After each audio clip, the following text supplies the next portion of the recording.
Hello everyone, welcome to Capital Corner. मैं हूं आपका होस्ट मंसूर कुरैशी। नाजरीन, आज हमने जिन गेस्ट को हमारे प्रोग्राम में इनवाइट किया है वो ना सिर्फ हमारे कम्युनिटी के सुपरस्टार सेलिब्रिटीज हैं, बल्कि एक बेहतरीन कम्युनिटी एम्बेसडर भी हैं। एक ऐसा कपल जो ना सिर्फ हमारे लिए एक सोर्स ऑफ इंस्पिरेशन है, बल्कि हमारी कम्युनिटी को एक प्लेटफॉर्म पर इकट्ठा करने का क्रेडिट भी इन्हीं के सर जाता है। इनकी तारीफ हमारे अल्फाज से ज्यादा इनके ऑर्गेनाइज किए शोज करते हैं। हर इमिग्रेंट की तरह ये भी इंडिया से ख्वाब की तलाश में अमेरिका आए और कुछ ही सालों में अपनी मेहनत और लगन से बॉलीवुड इवेंट की इंडस्ट्री के बेताज बादशाह बन गए। इन्होंने ना सिर्फ बॉलीवुड सिंगर्स और टॉप बॉलीवुड एक्ट्रेस के साथ काम किया, बल्कि पाकिस्तानी सिंगर्स को भी अपने शोज में परफॉर्म करने का मौका दिया। इनके फैंस ना सिर्फ इंडियन, पाकिस्तानी, नेपाली और बांग्लादेशी कम्युनिटीज के लोग हैं, बल्कि बॉलीवुड के अदाकार भी इनकी फैन की लिस्ट में शामिल हैं और उन्हें अपना बेहतरीन दोस्त मानते हैं। चलिए बगैर किसी डिले के आपकी मुलाकात हमारे खूबसूरत और स्पेशल गेस्ट से करवाते हैं। Welcome to Capital Corner Manish and Deepa. बहुत शुक्रिया हमारे प्रोग्राम में आने का। Thank you so much. नमस्ते, आदाब और सत श्री अकाल आप सबको। Thank you. नमस्ते। मनीष, आप बताइए कि आप अमेरिका कब आए, कहाँ के रहने वाले हैं और आपका अमेरिकन ड्रीम क्या था और आपने उसको अचीव करने के लिए क्या चैलेंजेस का सामना किया? भाई, मेरी स्टोरी भी हर एक इमिग्रेंट की तरह ही है। सेम स्टोरी है। 19-20 का फर्क होता है। सब लोग कहते हैं जब हम बाहर मुल्क में रहते हैं कि हम अमेरिका आए। America is a land of opportunity, सब जानते हैं। अक्सर ये मूवीज में देखता था, बॉलीवुड मूवीज में। मैं बॉम्बे से हूँ, मुंबई जिसे कहते हैं इंडिया, जो बॉलीवुड है, हब है पूरा। तो वहां पे हम मूवीज में जब ये अमेरिका देखते थे, बड़ी बड़ी बिल्डिंगें, बड़ी बड़ी गाड़ियां, बड़े बड़ी सड़कें, तो बचपन से ख्वाब था कि किसी दिन एक दिन अमेरिका जरूर जाना है। और बस वही चाह थी कि इधर आए, इधर कुछ करें। और जब मौका लगा तो फिर आए। और इसी जैसे हर इमिग्रेंट का ड्रीम होती है कि छोटी सा एक ख्वाहिश लेके आए थे कि we want to become big in this country, we want to do our best, we want to live a life. और उसी चाहत से खूब मेहनत करते रहे, खूब एंजॉय भी किया life. This country is a beautiful country, you have great resources. और यही काम था, बस वही ड्रीम लेके आए थे, अपना सपना लेके आए थे, become someone, no one but not just anyone. तो दीपा ये एक आइडिया थे। दीपा जी, आप क्या कहेंगे? आपने अपना ड्रीम अचीव किया? Yes, I did. Thanks to Manish, I would say, because, as I would say, he is my partner in crime, my better half, bitter half, every half that is there. So, yes, both of us put together, we worked hard, and I would say we did achieve our dreams. But, dream to chalte rehte hain. So, if you stop dreaming, you stop living. So, dreams abhi aage hi hain. So, hopefully, we should work hard and achieve them. अच्छा, आप दोनों से ही मेरा सवाल है कि आपने event management को ही क्यों चुना? क्योंकि मैंने देखा है कि जो इंडियन और हमारे साउथ एशियन जो स्पेशली लोग होते हैं, कोई आईटी इंजीनियर होता है, तो कोई अपना इलेक्ट्रिकल इंजीनियर होता है, कोई किसी चीज में जाता है, कोई कौन से बिजनेसेस करता है। फिर ये इवेंट मैनेजमेंट तो एक बड़ा मुश्किल किस्म का बिजनेस है और मुझे यकीन है कि इसमें बड़े चैलेंजेस होंगे और बड़े इसमें मुश्किलात होंगी। तो आपने क्या सोचकर इवेंट मैनेजमेंट को ज्वाइन किया? एक्चुअली इवेंट मैनेजमेंट को हमने ज्वाइन नहीं किया, इवेंट मैनेजमेंट हमारे पास खुद चल के आई है। तो बात में आपको थोड़ी सी छोटी सी स्टोरी है मेरी और दीपा की। ये मुझे वैसे ही बॉम्बे से ही, जब मैं इंडिया में था तब मुझे इवेंट मैनेजमेंट का शौक था। तो मैं छोटे छोटे इवेंट्स बॉम्बे में अपने बिल्डिंग में करता, टेरेस पे। तो हमारे बड़े छोटे, बट जब मैं अमेरिका आ गया तो जैसे होता है कि we have to work hard and make ends initially. तो मैंने ट्रैवल लाइन में ही, मेरी शुरू से करियर था वहां पे भी, और मैं उसी में था, तो वही काम मैं करता रहा। अब ट्रैवल लाइन के थ्रू मुझे जब मैं वॉशिंगटन डीसी में ट्रांसफर हो गया थ्रू अ ट्रैवल एजेंसी, वहां से मुझे मुलाकात हुई फिर शोज में आने की। और जानते होंगे जो जिनका देहांत हो गया, लविका जी, लविका भगत। लविका भगत जी। तो वो शुरू मेरा उनसे मुलाकात थी, वो मेरे काफी हमारा मिलना जुलना था, मैं उनको दीदी कहता था। तो उनके मैं शोज में उनको हेल्प करता था। तो अच्छा। जब उनके शोज में मैं जब उनको हेल्प करता था तो वहां से मेरे मुलाकात हुई थी बाकी लोगों के साथ, नेशनल प्रमोटर्स के साथ। तो बस इसी तरह ऐसा हुआ कि हमारी ट्रैवल एजेंसी तो खूब अच्छी चल रही थी, we were doing very good, माशाल्लाह everything was very good, but eventually the travel business was moving towards online. ज्यादा से ज्यादा टिकटें अभी ऑनलाइन में मिलती थी और ऑनलाइन से काफी सस्ती टिकट्स मिल रही थी as compare to a travel agent. this is business of a travel agent was getting hurt very badly, reduce हो रहा था। तो थोड़ी सी चिंता थी कि क्या करें। उस जमाने में 2010-11 की बात कर रहा हूँ। तो उतने में मुझे एक नेशनल प्रमोटर का फोन आता है और कहते हैं कि आप ट्रैवल एजेंट हो ना? मैं बोला हाँ। तो बोलते हैं हमको ना एक ग्रुप बुकिंग करानी है इमीडिएटली और डीसी आना है और आप कर सकते हो? मैंने बोला कितने लोग हैं? बोले 30 लोग। तो मैं बोला ठीक है, कब आना है? बोलते अभी आना है। So I am like are you serious? तो बोले हाँ।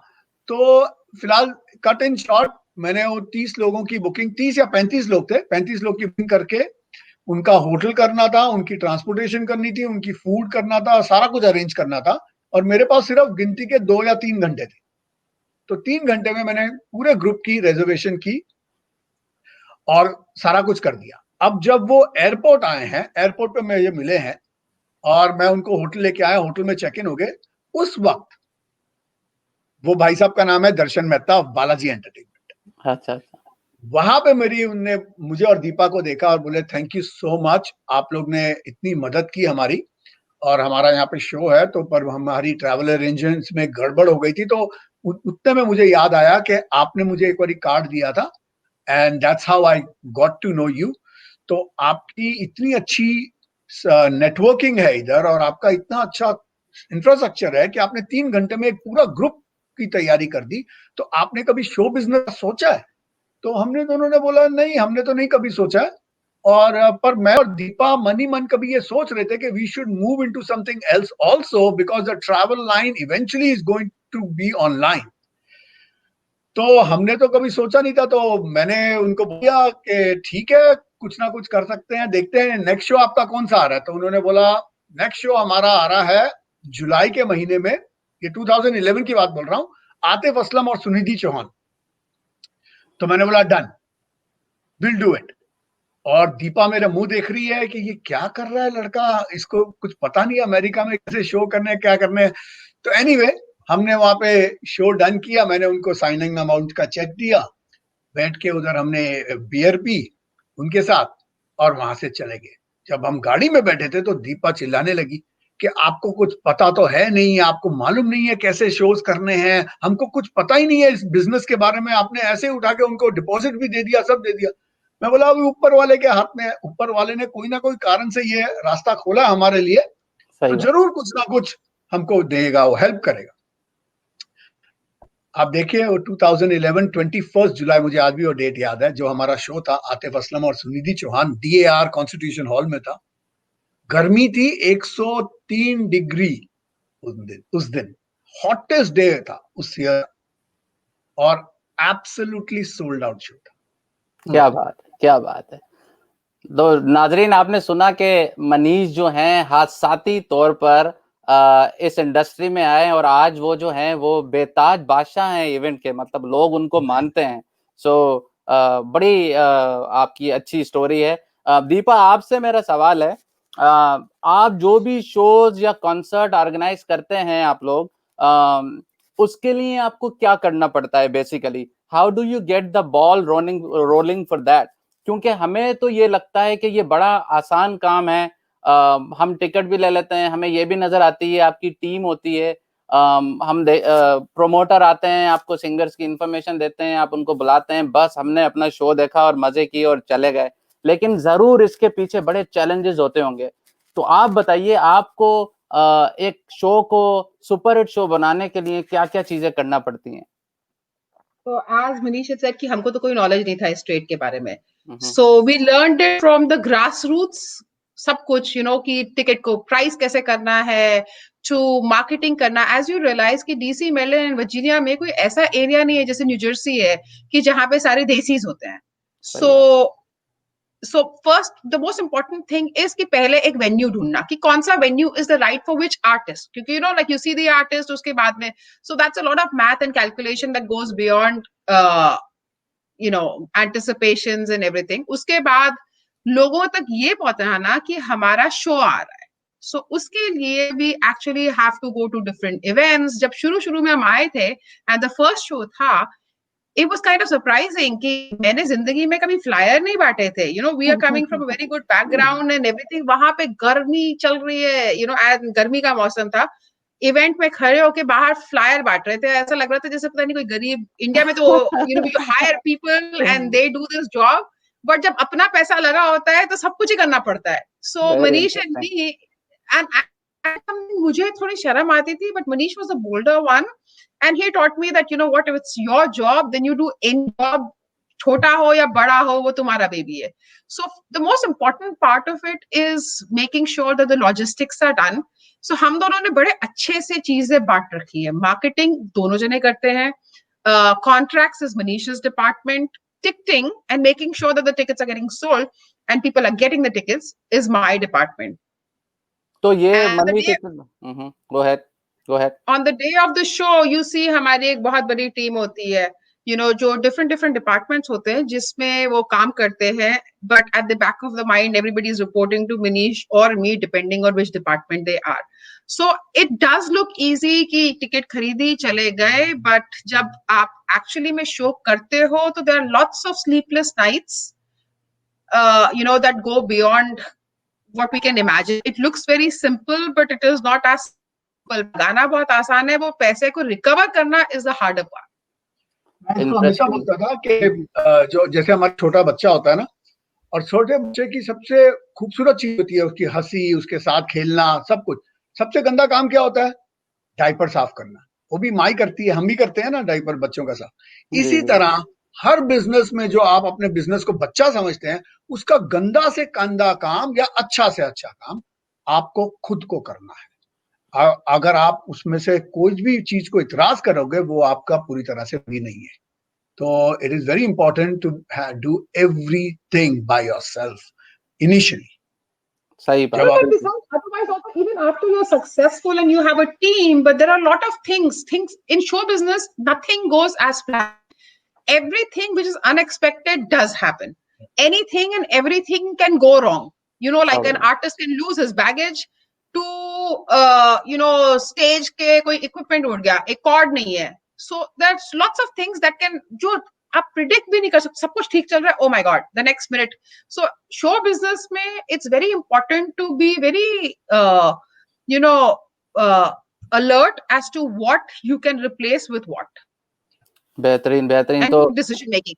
इतना पीस ऑफ केक भी नहीं है. मैं सारे डीसी की कम्युनिटी की तरफ से आपको सबसे पहले तो शुक्रिया अदा करूंगा कि आपकी वजह से आप जिस तरीके से हमें एंटरटेन करते हैं, जिस तरीके से इतने अच्छे आप अदाकार और सिंगर्स बुलाते हैं, तो बड़ा अच्छा लगता है. और हम अब देखें, जब आपका शो होता है ना, तो उसकी जो मेन चीज है जो मैं आपको बताना चाहूंगा और नाजरीन को भी बताना चाहूंगा, वो शो जो होता है कम्युनिटी का शो होता है. उसमें ना कोई हिंदू होता है, ना मुसलमान होता है, ना पाकिस्तानी होता है, ना इंडियन होता है, ना बांग्लादेशी होता है. बस एक देसी कम्युनिटी होती है जो अपने पसंदीदा अदाकारों को और सिंगर्स को सुनने के लिए आती है. और बहुत शुक्रिया, आप ये चीज करते हैं, ये बहुत जरूरी है. और हमारी कम्युनिटी को एक प्लेटफॉर्म पे लाने के लिए मेरे ख्याल से आपके कॉन्सर्ट्स और आपके जो शोज हैं वो सबसे बेहतरीन जरिया है. बहुत शुक्रिया फॉर दैट. मनीष, मैं आपसे आपकी तरफ आऊंगा.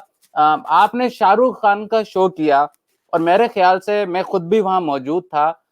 वो डीसी की हिस्ट्री का, बल्कि अमेरिका की हिस्ट्री का सबसे कामयाब शो था. और बाहर भी लोग खड़े हुए थे और अंदर भी लोग भरे हुए थे, खचाखच भरे हुए थे. ये बताइए कि उसमें आपको किन चैलेंजेस का सामना करना पड़ा और वो क्या दूसरे शोज से, दूसरे कॉन्सर्ट से या शोज से मुख्तलिफ था?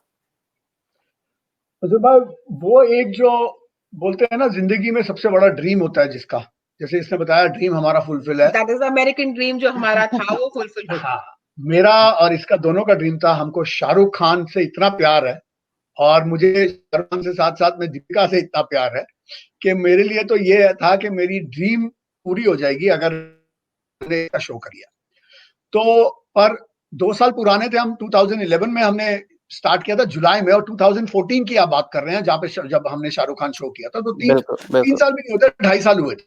2.5 साल with limited knowledge and $1.8 million का शो is unexpectedly के मतलब सरप्राइज होगा कि कोई कर ले। And it was just 6 weeks. So we signed up the show and we had only 6 weeks to the day of the show. क्योंकि वो आगे पीछे करते करते टाइम निकलता जा रहा था। 6 हफ्ते बचे थे सिर्फ। अब 6 हफ्ते में हमने अपना शो करना है, हमने अपना पैसा रिकवर करना है। पैसा रिकवर से छोड़ो, शो हो जाए ये बड़ी बात होती है, क्योंकि 160 पीपल का ट्रूप आ रहा था।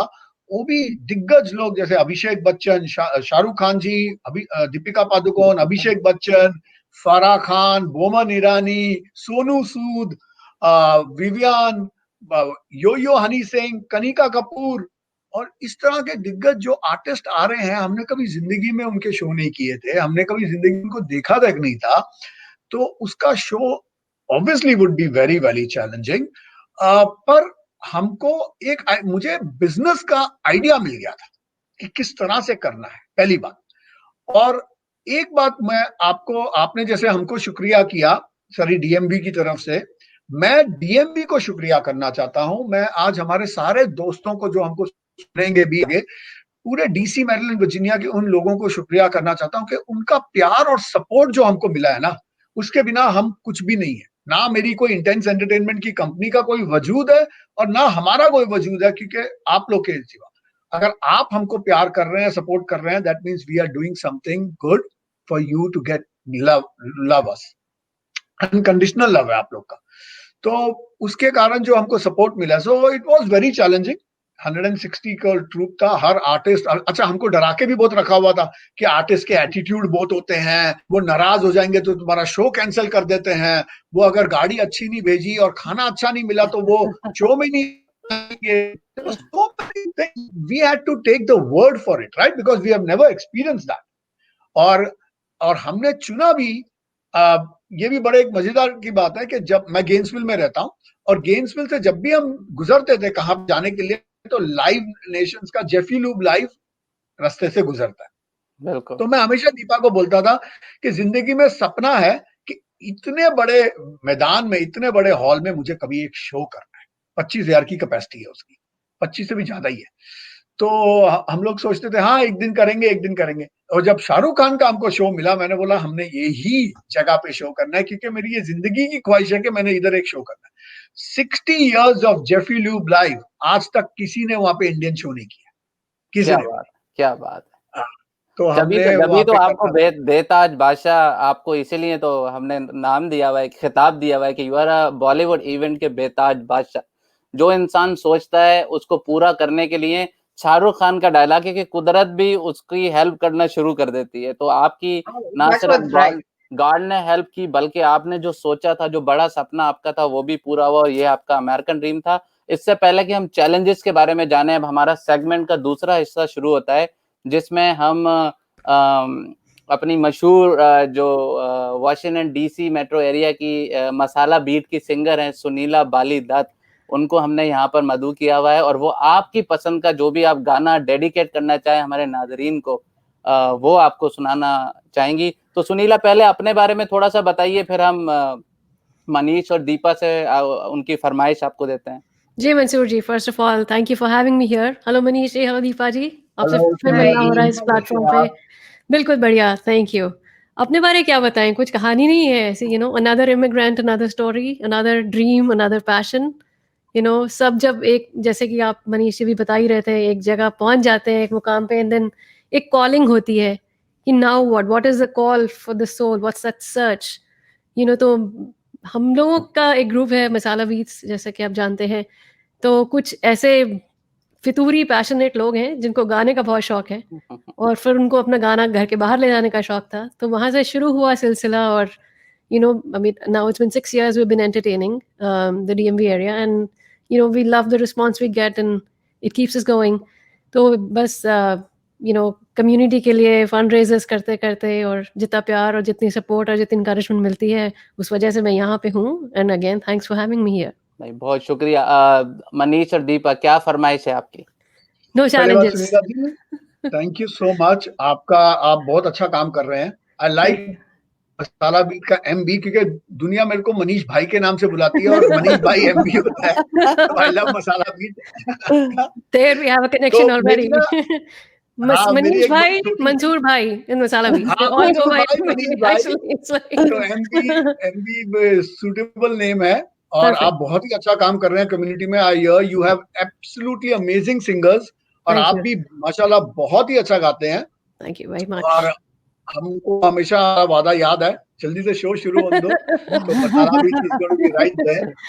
Absolutely, will be totally a pleasure. मैं आपसे रिक्वेस्ट करूंगा, मेरी जो फेवरेट सॉन्ग है, लेकिन आई डोंट नो वेदर आपके पास होगा कि नहीं, या आप रेडी होंगे कि नहीं, कि मेरी ना हमेशा एक छोटी सी ख्वाहिश थी, दिल भी छोटा सा है, तो मेरे लिए वो गाना बहुत मुझे अच्छा लगता है, दिल है छोटा सा छोटी सी आशा मस्ती भरे नगमे। तो आई डोंट नो वेदर आप गा सकते हैं वो।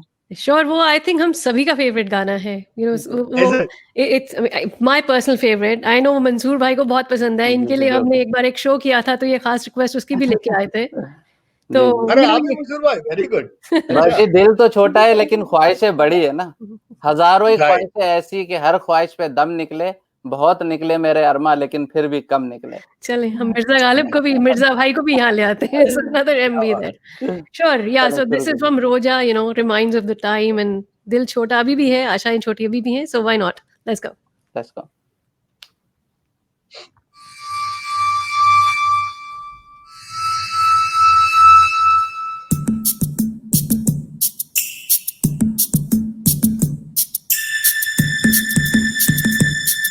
Beautiful A.R. Rahman music. Early years of A.R. Rahman.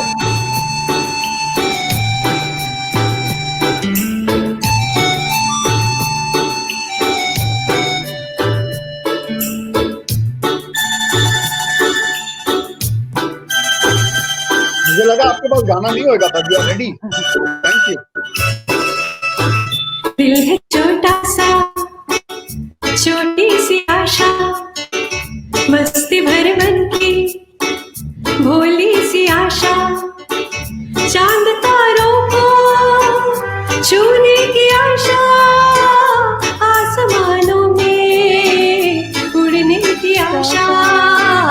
दिल है छोटा सा, छोटी सी आशा, मस्ती भरे मन की भोली सी आशा, चांद तारों को छूने की आशा, आसमानों में उड़ने की आशा।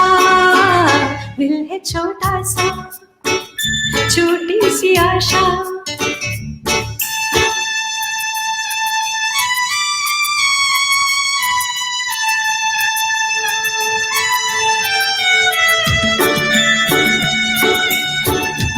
The simplicity in the song, the whole vividness is amazing. Beautiful. The words में कितना deep meaning है। And it's dubbed.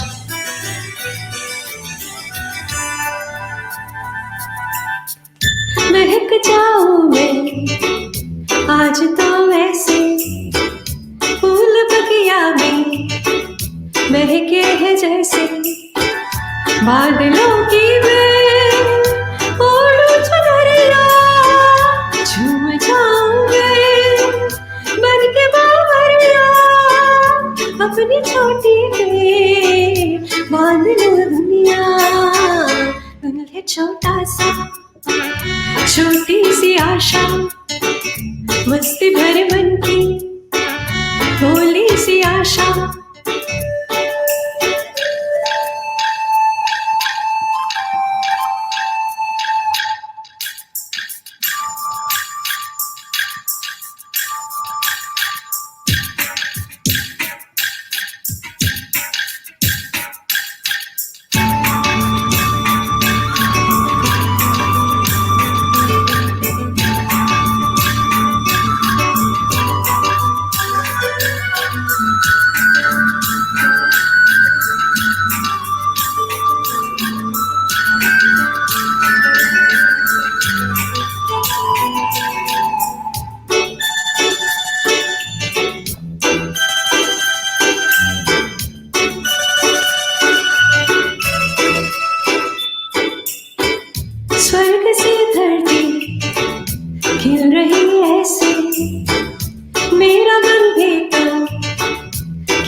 कोयल की तरह गाने का रहा, मछली की तरह मचलू यारा, जवानी है लाई रंगीन सपना, दिल है छोटा सा छोटी सी आशा, मस्ती भर मन की भोली सी आशा, चांद तारों को छूने की आशा, आसमानों में उड़ने की आशा, दिल है छोटा सा छोटी सी आशा, मस्ती भर मन की भोली सी आशा। बहुत जबरदस्त, बहुत जबरदस्त, बहुत शुक्रिया, बहुत बहुत शुक्रिया सुनीला जी आपका हमारे शो में आने का और इतना अच्छा सॉन्ग सुनाने का। और मैं ये बखूबी कह सकता हूँ कि आप की आवाज जो है ना सिर्फ हमें एंटरटेन करती है बल्कि पूरे अमेरिका को और पूरे एक दिन इंशाल्लाह पूरी दुनिया को आप एंटरटेन करेंगी। बहुत शुक्रिया आने का। Thank you so much. Thank you for having me again, and thank you. Good seeing you again, Manish and Deepa ji. It was nice seeing you again. Thank you. Take care. Thank you. All right. Thank ji, you. bye bye. Thank you. तो मनीष और दीपा जी, उम्मीद है आपको इनका ये गाना पसंद आया होगा। हम चैलेंजेस की बात कर रहे थे कुछ देर पहले जब हम शाहरुख खान के शो की बात कर रहे थे। तो आप बताइए कि आपने कौन-कौन से अदाकार और सिंगर्स के साथ अपने शो में उनको बुलाया है और आपका सबसे चैलेंजिंग शो कौन सा था और आपको उन चैलेंजेस से क्या आपने उनसे सीखा उन चैलेंजेस से? सर एक्चुअली आप बोलोगे? मेरा तो ये कहने का मतलब है कि हम ये बोल सकते हैं कि हमने कौन-कौन को नहीं बुलाया है, क्योंकि अगर मैं आपको बोलने जाऊंगा, लिस्ट देने जाऊंगा तो बहुत लंबी लिस्ट है कि ऑलमोस्ट सारी फिल्म इंडस्ट्री में से जितने प्लेबैक सिंगर्स हैं, मेजॉरिटी सिंगर्स तो 95% मेरे ख्याल से सिंगर्स जो शोज करते हैं उनको हम बुला चुके हैं। तो और एक्टर्स में तो काफी लोग भी हमारे पास आ चुके हैं। स्लैम की बहुत बड़ी खुद ही टीम थी, so we have done. In fact हमारी जो इंटेंस डीएमवी जो मार्केटिंग कंपनी है उसकी ओपनिंग ही श्रीदेवी जी ने की थी। जी बिल्कुल बिल्कुल बिल्कुल याद है। आप भी तो याद है ना उधर? हाँ, बिल्कुल बिल्कुल। अच्छा, आपका सबसे चैलेंजिंग शो कौन सा था और उस चैलेंजेस का आपने कैसे मुकाबला किया? एक्चुअली मंसूर भाई, हर शो एक चैलेंज होता है। Exactly. Every show comes with its own challenges. So, you know, there is not something that we can say कि ये ज़्यादा challenging था या ये कम challenging था. But there are lots of times when there are unexpected things which are beyond our control. You know, like artist का visa नहीं लगा. You know, so something that is not predictable, but हो जाती है. So, you know, उनका visa delay हो जाता है या ऐसा कुछ. So there are things that happen. कोई शो ऐसे होते थे जिसमें 8 बजे का शो है, आर्टिस्ट 5 बजे लैंड हुआ है। Exactly. तो वो चैलेंज था, लेकिन पब्लिक को नहीं पता ये। पब्लिक को 8 बजे हमने शो 8 बजे शुरू कर दिया। आर्टिस्ट स्टेज पे था 8 बजे। But those are the challenges back end पे, जब हम एयरपोर्ट पे खड़े हैं और वहां पे हमको पता चलता है कि डोर्स खुलते हैं, लोग शो के अंदर बैठने, ऑडिटोरियम में बैठने जा रहे हैं, लेकिन आर्टिस्ट अभी एयरपोर्ट पे है। वहां से एयरपोर्ट से हम हॉल पे लेके आ रहे हैं उन्हें, उनको हॉल में रास्ते में ही, आधे रास्ते में अपने कपड़े चेंज कर रहे हैं, थोड़ा मेकअप कर रहे हैं, और जब तक हॉल पहुंच रहे हैं थोड़ा बाकी का जो कॉस्ट्यूम पहनना होता है वो पहन के, कई बार तो ऐसा है कि जैसे गाड़ी पार्क हुई उनकी बाहर बैक स्टेज पे, माइक ही उनको हमने गाड़ी के अंदर दिया हुआ और वहां से ही वो गा के आ रहे हैं। So these are challenges a lot. I would say the most challenging thing was, you know, these are still manageable. Was I believe it was Sanam Marvika show tha, which was on 2nd of March in 2018. I was not here because my father had just passed away, so I was in India. बहुत ही बुरा तूफान आया था. Manish was by himself over here with his team and everything. सुबह को जिस दिन show था उस दिन सुबह को एक ईमेल आता है that the venue is cancelled. Wow.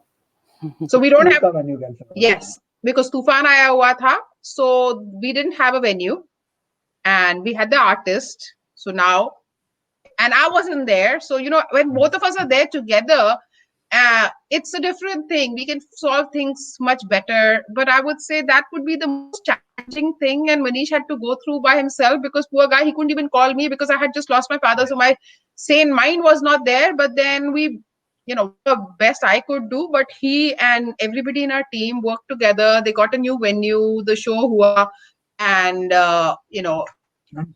sold out. और अगेन मैं उसमें अपनी दाद तो कम देना चाहता हूँ. मेरी टीम जो इंटेंस टीम है वो बहुत ही अलर्ट थी, बहुत ही उन्होंने मेहनत की. बहुत लास्ट मिनट मंसूर भाई हमने वेन्यू ढूंढा और 60 माइल्स की स्पीड पे विंड थी उस दिन. सारे कॉलेज, सारे स्कूल, सारे ऑडिटोरियम, हर चीज बंद कर दी थी वर्जीनिया ने हर चीज बंद कर दी थी. और हमने वेन्यू ढूंढा, वेन्यू में जाके वेन्यू को अरेंज किया, जो टिकटें बिकी हुई थी, फिर उस सीटिंग के वे से उसको लेआउट को बनाया और हमने शो शाम को जब किया तो sold out. Every single seat वो सोल्ड आउट. तो सनम मारवी जी का she is right, that one of the challenges. और बहुत ही अच्छा शो था वो, नो डाउट अबाउट इट.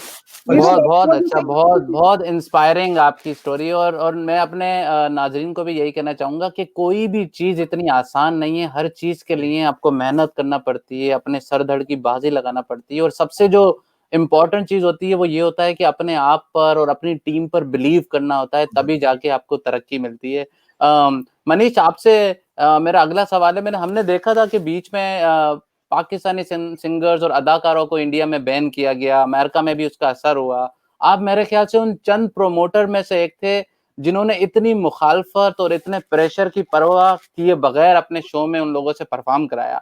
अब मुझे मालूम है आपको बड़ा नुकसान हो सकता था, आपकी जो टीम के लोग हैं वो आपसे अपसेट हो सकते थे. कैसे डील किया इतने प्रेशर को? जो हमारी पहली बात तो हमारी जो टीम के लोग हैं उनको ये बिल्कुल पता है कि मैं और दीपा, हम दोनों बहुत ओपन माइंडेड के हैं. हमारी जो एंटरटेनमेंट कंपनी है वो एंटरटेन करना जानती है, वो पॉलिटिक्स नहीं जानती, वो धर्म नहीं प्रचार करती. We are not religious organisation and we are not a political organisation. We are an entertainment company. हमारा काम सिर्फ एंटरटेनमेंट करना है. सही. जिस तरह डॉक्टरों का काम है मरीज को देखना और उनको ठीक करना है, वो आईटी के इंजीनियर नहीं है, वो आईटी में कोडिंग नहीं करते, राइट. इसी तरह हमारी जो कंपनी है वो एंटरटेन करती है. हम पॉलिटिक्स से अलग है, हम जात से अलग है, हम बॉर्डर से अलग है. हमारी अमेरिकन कंपनी है. तो ये हमारी टीम को पता है, बिल्कुल बहुत साफ उनको पता है. जिसको हमारे साथ काम करना करे, नहीं करना नहीं करे, पर ये हमारी थिंकिंग है और उस पर ही हम चलते हैं.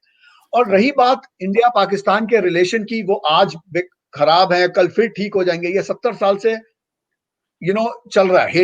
हेट और लव रिलेशनशिप उनका चल रहा है, चलता रहता है. I am not a politician और ना मैं उस वहां पे इंडिया में हूं, ना मैं पाकिस्तान में. मैं एक अमेरिकन सिटीजन हूं, एक अमेरिकन कंपनी चलाता हूं और उसकी बिहाफ पे हम एंटरटेन करते हैं लोगों को. और इंडिया पाकिस्तान के आर्टिस्ट नहीं, कल को मुझे अफगानिस्तान का कोई अच्छा आर्टिस्ट मिलता है, मुझे कोई भी कंट्री अच्छा आर्टिस्ट मिलता है जिसमें मुझे लगता है पब्लिक एंटरटेन होगी, we are okay to do it.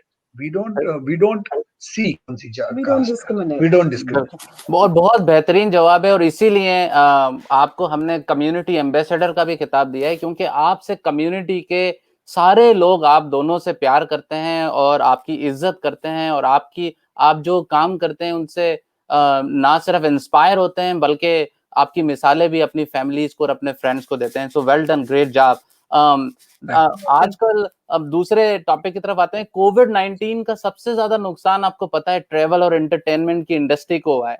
आपने इन 4-5-6 महीनों में क्या सीखा, और and what is the future of this industry आपके ख्याल से? कहीं आपका अमेरिकन ड्रीम डगमगा तो नहीं रहा है ये कोविड-19 के चक्कर में? I would say COVID-19 is a momentary thing. जिंदगी जीना हम नहीं छोड़ेंगे, ड्रीम देखना हम नहीं छोड़ेंगे, right? We are going to overcome this and we are going to move on. Yes, आज entertainment industry has come to a standstill, but entertainment मतलब ये नहीं होता कि होता है. Entertainment, you can entertain a person. आप भी कर रहे हैं, like you're doing this show, so that is also entertainment. So I believe that एक shows is one part to connect yourself, but there are other things and other mediums you can still entertain people. And I would say my husband did the best out of it, because in this COVID times, I was being very pampered by the food that he was cooking. He started doing a food show, wow. right? So you still need to be connected to the community. You still need to be there. So as a part, he started doing his radio shows back. So he's still connected with the community, entertaining the community. And once COVID will pass off, then I think हमारे shows भी चालू हो जाएंगे, आप सब जने भी आएंगे. बिल्कुल. मुझे लगता है कोविड-19 बहुत बुरा हुआ है पर बहुत उससे ना सबक मिला है लोगों को, और ये सीख जो है बहुत अच्छी सीख है. हर एक को एक ब्रीदिंग टाइम मिला है. हमें भी ब्रीदिंग टाइम की बहुत सख्त जरूरत थी, लेकिन शोज पे शोज थे. पहले मैं 2 या 3 महीने के बाद एक शो हमारा आता था. फिर धीरे-धीरे हमारे हर महीने एक शो होने लगा. फिर हमारे महीने में 2 शो होने लगे.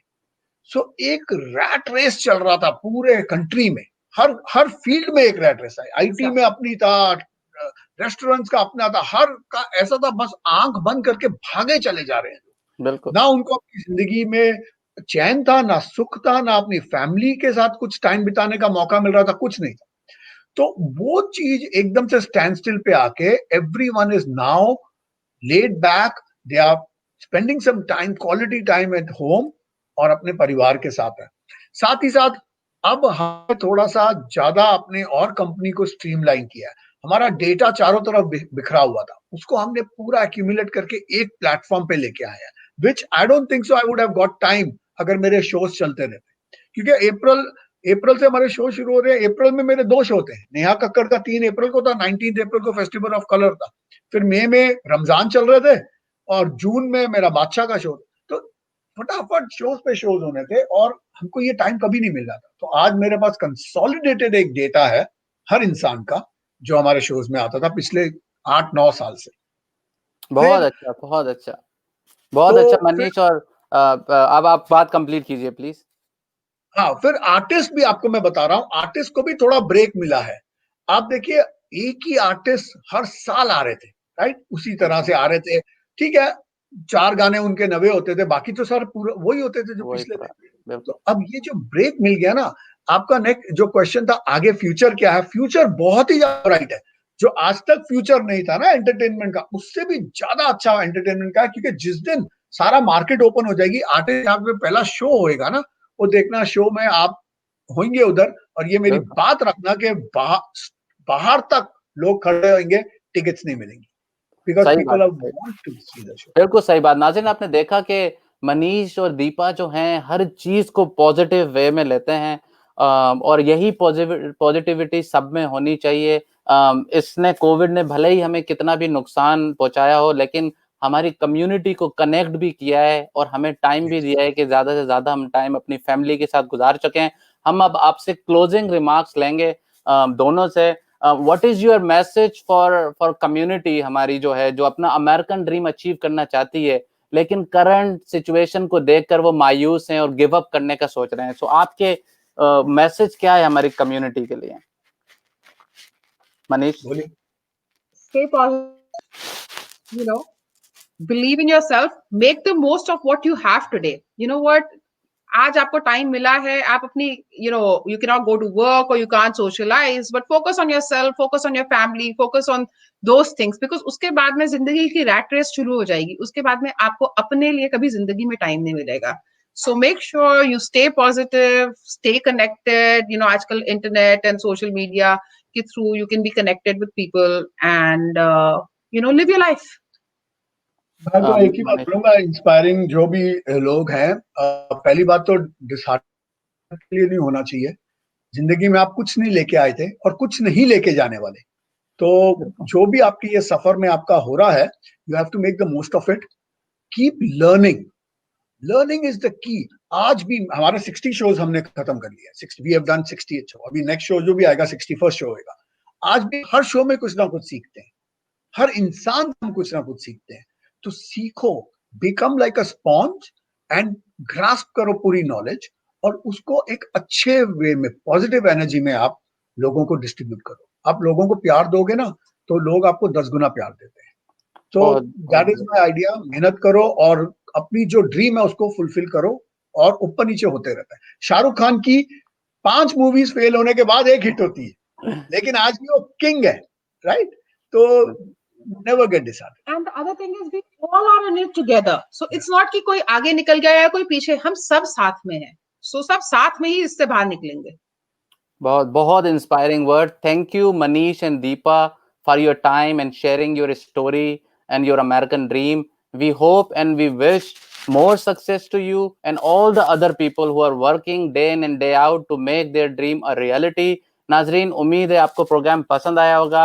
आपके कमेंट्स और सजेशन का इंतजार रहेगा. God bless you and God bless United States of America. Thank you Manish और दीपा जी, आपको हमारे प्रोग्राम में आने का. Thank you so much and thank you again. Thank you.